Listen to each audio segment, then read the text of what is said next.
ఈరోజు ఇక్కడ గవర్నమెంట్ భూముల మీద ఏదైతే ప్రైవేట్ వ్యక్తులు కబ్జాలు చేశారో వాటి మీద చిన్న చిన్న ఆక్రమణలు చేసి చిన్న చిన్న కట్టడాలు కట్టారు అధ్యక్ష. వాటికి మనం వాళ్ళకి నోటీస్ ఇవ్వకుండా వాళ్ళని రిమూవ్ చేయలేము అధ్యక్ష. నోటీస్ ఇచ్చినప్పుడు వాళ్ళు డైరెక్ట్గా కోర్టుకు వెళ్ళి కోర్టు దగ్గర నుంచి స్టే తెచ్చుకుంటున్నారు అధ్యక్ష. ఈ విధంగా స్టేలు ఇవ్వడం వల్ల అధికారులు మారిపోతున్నారు కానీ ఆ స్టేలు మళ్ళీ నార్మల్సీకి రావట్లేదు అధ్యక్ష.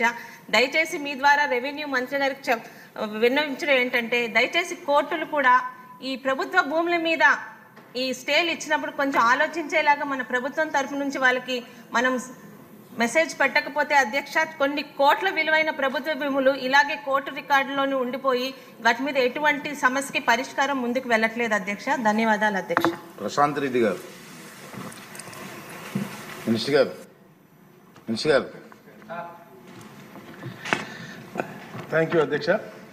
గౌరవ సభ్యులు అదితి గారు, బండారు శ్రావణి గారు అని అడిగినే అడుగుతున్నారు. అది కూడా చూసుకోవాలి, మీరు కొద్దిగా చూసుకోకుండా చెప్పాలి.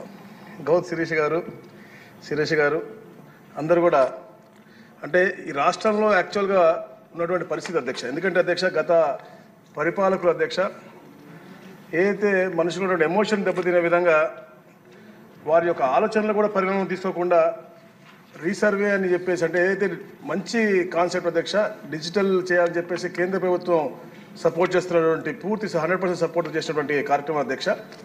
కానీ వీళ్ళు స్వార్థంతో దోచుకోవాలి, పేదల్ని ఇబ్బంది పెట్టాలి, ఏదైతే గ్రామ కంఠాలు ఉన్నాయో లేకపోతే గ్రామంలో సర్ప్లస్ ల్యాండ్స్ ఉన్నాయో అవన్నీ కూడా వారి అనువాయిల పేరు రాసుకోవాలని చెప్పే దురాలోచనతో ఈ గత రీసర్వే చేశారు అధ్యక్ష. గతంలో 6,688 గ్రామాల్లో చేశారు అధ్యక్ష.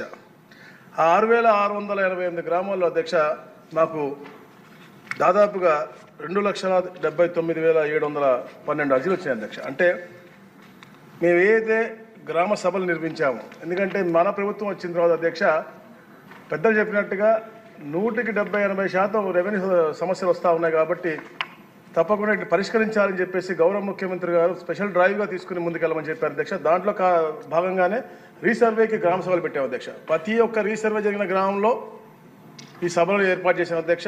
అవన్నీ కూడా అంటే దాదాపుగా 98% అధ్యక్ష. ఎందుకంటే 2,74,327 అర్జీలు మేము రిడ్రెస్ చేసి వారికి అందరి దగ్గర కూడా అంటే మేము సాటిస్ఫై అయ్యాము అని చెప్పి లెటర్ తీసుకునే దాకా కూడా మా క్షేత్రస్థాయిలో మా అధికారులు వెళ్ళి ఆ గ్రామాల్లో గ్రామ సభలు పెట్టి పరిష్కరించారు అధ్యక్ష.